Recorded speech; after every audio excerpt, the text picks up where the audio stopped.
चला छान अशी कढी पकोडा बनवूयात। तर यासाठी अर्धी वाटी बेसन व अर्धी वाटी बेसनाला 2 वाटी दही घ्यायचं। हे सर्व एकत्रित करून व्यवस्थितपणे फेटून घ्यायचं। आवश्यकता असल्यास ह्याला थोडंसं पाणी ओतायचं। अर्धा चमचा हळद घालायचं, थोडंसं पाणी घालायचं, व्यवस्थितपणे हे सर्व फेटून घ्यायचं। हे मिश्रण आता रेडी आहे। चला कढी बनवायला घेऊयात। यासाठी मोहरीचं तेल वापरलं आहे। तेल चांगलं कडकडीत गरम झालं की मोहरी टाकायची, मोहरी चांगली तडतडू द्यायची। त्यानंतर जिऱ्याची फोडणी द्यायची, अर्धा चमचा हिंग घालायचं, त्यानंतर आलं लसूण आणि हिरवी मिरचीची पेस्ट घालून व्यवस्थितपणे परतून घ्यायचं। यामध्ये 2 बेडगी मिरचीही टाकायची। त्यानंतर यामध्ये आपण तयार केलेलं बेसन आणि दही याचं मिश्रण ओतून द्यायचं आणि हे कंटिन्युअसली हलवत राहायचं। आता याच्यामध्ये थोडासा गूळ घालायचा आणि ही कढी 15 मिनिटांसाठी शिजण्यासाठी ठेवून द्यायची।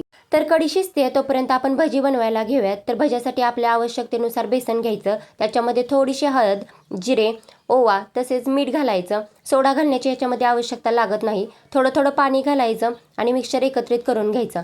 जास्तही पातळ हे मिश्रण करून घ्यायचं नाही, अशा प्रकारची याची कन्सिस्टन्सी असली पाहिजे। आता कढईमध्ये तेल चांगलं कडकडीत गरम होऊ द्यायचं व त्याच्यामध्ये तयार केलेले भजी सोडून द्यायचे। छान असे भजी गोल्डन ब्राऊन कलर होईपर्यंत तळून घ्यायचे। तर आपले भजीही रेडी आहेत। तर खूप जास्त सॉफ्ट असे हे भजी होतात, सोडा घातला नाही तरी बघा। अशा प्रकारे भजी रेडी आहेत। तुम्ही पाहू शकता बघा किती सॉफ्ट असे हे भजी झालेले आहेत। तर कढीमध्ये हे भजी सोडून द्यायचे आणि 10 मिनिटांसाठी ही कढी अशीच ठेवून द्यायची। छान अशी कढीमध्ये भजी मुरून जातात। तर अशा प्रकारे आपला कढी पकोडा रेडी आहे।